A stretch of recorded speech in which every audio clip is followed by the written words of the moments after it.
ಬೆಳೆ ವಿಮೆಯ 2ನೇ ಕಂತಿನ ಹಣ ಬಿಡುಗಡೆ ಯಾವ್ಯಾವ ರೈತರಿಗೆ ಜಮಾ ಆಗಿದೆ ಇಲ್ಲಿದೆ ನೋಡಿ ಸುದ್ದಿ. ರೈತರು ದೇಶದ ಮುಖ್ಯ ಅಂಗವಾಗಿದ್ದು ರೈತರ ಏಳಿಗೆಗಾಗಿ ಸರ್ಕಾರ ಹಲವು ರೀತಿಯ ಯೋಜನೆಗಳನ್ನು ಹಮ್ಮಿಕೊಳ್ಳುತ್ತದೆ. ಈಗಾಗಲೇ ಕೃಷಿಯಲ್ಲಿ ಉತ್ತೇಜನ ಕಾಣಲು ಸರ್ಕಾರವು ಕಿಸಾನ್ ಯೋಜನೆ, ರೈತ ಕೃಷಿ ಯೋಜನೆ ಇತ್ಯಾದಿ ಯೋಜನೆಗಳನ್ನು ಘೋಷಣೆ ಮಾಡಿದ್ದು ರೈತರಿಗೆ ಕೃಷಿಯಲ್ಲಿ ಅಭಿವೃದ್ಧಿ ಕಾಣಲು ಪ್ರೋತ್ಸಾಹವನ್ನು ನೀಡುತ್ತಾ ಬಂದಿದೆ.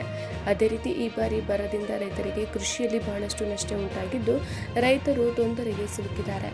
ಈ ನಿಟ್ಟಿನಲ್ಲಿ ರಾಜ್ಯ ಮತ್ತು ಕೇಂದ್ರ ಸರ್ಕಾರ ಬೆಳೆ ವಿಮೆ ಪರಿಹಾರ ನೀಡುವುದಾಗಿ ತಿಳಿಸಿದೆ. ಈಗಾಗಲೇ ರಾಜ್ಯ ಸರ್ಕಾರದಿಂದ ಮೊದಲನೇ ಕಂತು ರೈತರ ಖಾತೆಗೆ ಜಮಾ ಆಗಿದ್ದು 2ನೇ ಕಂತಿನ ಮೊತ್ತವು ಅತಿ ಶೀಘ್ರದಲ್ಲಿ ಖಾತೆಗೆ ಜಮಾ ಆಗಲಿದೆ.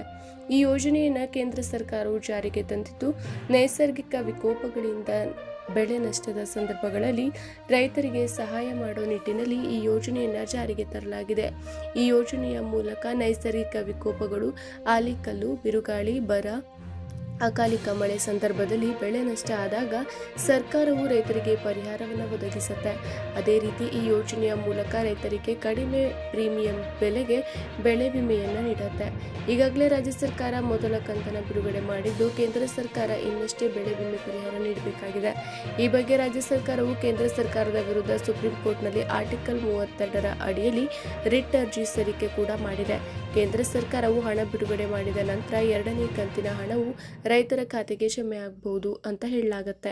ಈಗಾಗಲೇ ಮೊದಲನೇ ಕಂತು ಬಿಡುಗಡೆಯಾಗಿದ್ದು 2ನೇ ಕಂತಿನ ಬೆಳೆ ವಿಮೆ ಮೊತ್ತ ಯಾವಾಗ ಸಿಗಲಿದೆ ಅಂತ ಕಾದು ನೋಡಬೇಕಾಗಿದೆ.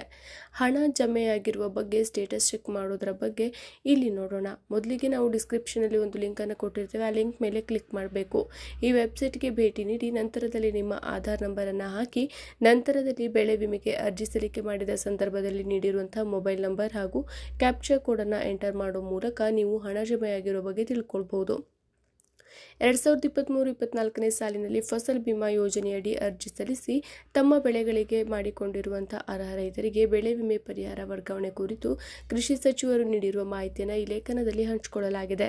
ಫಸಲ್ ಬಿಮಾ ಯೋಜನೆಯಡಿಯಲ್ಲಿ ತಾವು ಬೆಳೆದಿರುವ ಬೆಳೆ ವಿಮೆಗಾಗಿ ಈ ವರ್ಷ ಸುಮಾರು 25 ಲಕ್ಷ ಜನ ರೈತರು ಹೆಸರನ್ನು ನೋಂದಾಯಿಸಿಕೊಂಡಿದ್ದು ಮಾರ್ಚ್ 2024ರ ತಿಂಗಳ ಅಂತ್ಯದ ವೇಳೆಗೆ 13 ಲಕ್ಷ ರೈತರಿಗೆ 1400 ಬೆಳೆ ವಿಮೆ ವರ್ಗಾಯಿಸಲಾಗುವುದು ಅಂತ ಕೃಷಿ ಸಚಿವ ಚೆಲುವರಾಯಸ್ವಾಮಿ ಮಾಹಿತಿ ತಿಳಿಸಿರ್ತಾರೆ.